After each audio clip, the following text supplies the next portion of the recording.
మార్పు ఏంటి అంతే ఉన్నాడు.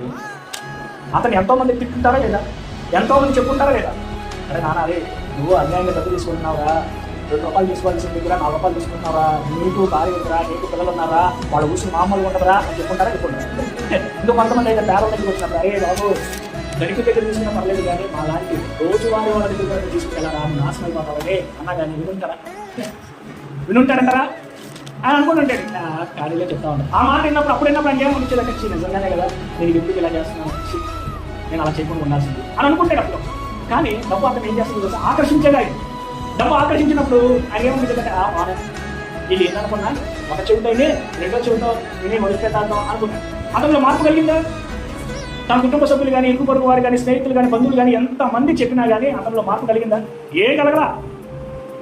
నిన్న వినేవాడు ఈరోజు మర్చిపోయాడు. ఆ పరిస్థితి వచ్చినప్పుడు వెంటనే దానిలో నిమగ్నం అయిపోయి దేవునికి వ్యతిరేకంగా ఆ డబ్బును ఆశ్రయించాడు. కానీ ఆయనకంటే ఒక ఆలోచన కలిగిన ఏంటో తెలుసా, యేసు ప్రభువారు అంటే గొప్ప కార్యం చేయాలి, యేసు ప్రభువారు స్వస్థత కార్యం చేయాలి, యేసు ప్రభువారు జీవితాలు కూడా మార్చేశాడంట, చనిపోయినటువంటి వారిని కూడా బ్రతికించాడంట. ఒకసారి యేసు ప్రభువారిని చూద్దాం అని చెప్పి ఆయన పొట్టువాడై ఉంటే చూడాలి అని సరిపోతే ఆయనకి ఏం కలిగిందో తెలుసా, అక్కడ మేడి చెట్టు ఉంది, ఆ మేడి చెట్టు ఎక్కి యేసు ప్రభువారు ఎలా ఉంటారో ఒక్కసారి చూద్దాం అని అనుకున్నాం.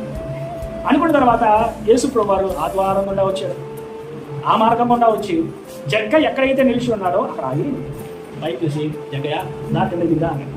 ఆయనకి ఆశ్చర్యం కలిగింది ఏంటి అని అంటే, నేను యేసయ్యను మొదటగా చూస్తున్నాను, ఫస్ట్ టైం నేను చూస్తున్నాను, నా పేరు ఎలా తెలుసా అండి, ఎవరో చెప్పున్నారండి వాళ్ళు లేకుండా. కానీ ఇంకో మాట ఏమన్నారు తెలుసా, జగ్గయ్య నువ్వు దిగితే నీకు పడతా అనుకుంటున్నా అన్నాడు. అన్యాయమైనటువంటి ఇంటికి రావడానికి ఎవరైనా ఇష్టపడతారా? తప్పు చేసినటువంటి వ్యక్తి ఇంటికి రావడానికి ఎవరైనా ఇష్టపడతారా? కానీ యేసయ్య ఏం చేశాడు తెలుసా, నీ ఇంట్లో నేను ఉండాలనుకుంటున్నాయా అనగానే చుట్టుపక్కల ఉన్నటువంటి వాళ్ళందరూ సునుకొని ఉంటారు కదా, ఏంటి ఎవరింటికి వెళ్దాం అనుకుంటున్నాడు, ఇలా అన్యాయం ఇంటికి వెళ్తాడా, అన్యాయంగా డబ్బు తీసుకున్నటువంటి ఇంటికి వెళ్తాడా, ఆ డబ్బుతో ఆయనకి అన్నం పెడితే తింటాడా అని అనుకుంటారు అంటారా? పాప సొమ్ముతో పెట్టినటువంటి అన్నం తింటాడా, ఆహారం తింటాడా అని చెప్పి మనసులో ఎంతో మంది ఎన్నో రకాలుగా అనుకుంటారు అనుకోరు. కానీ యేసయ్య అయితే దాన్ని పట్టించుకోవాలి.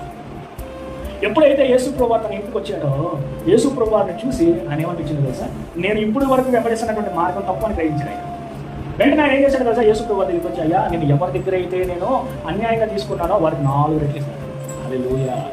వెంటనే తన యొక్క పాప స్థితిని విడిచిపెట్టడానికి ప్రధానమైన కారణం ఏంటో తెలుసా, యేసు ప్రభువారు తన యొక్క గృహంలో ఉండబట్టే.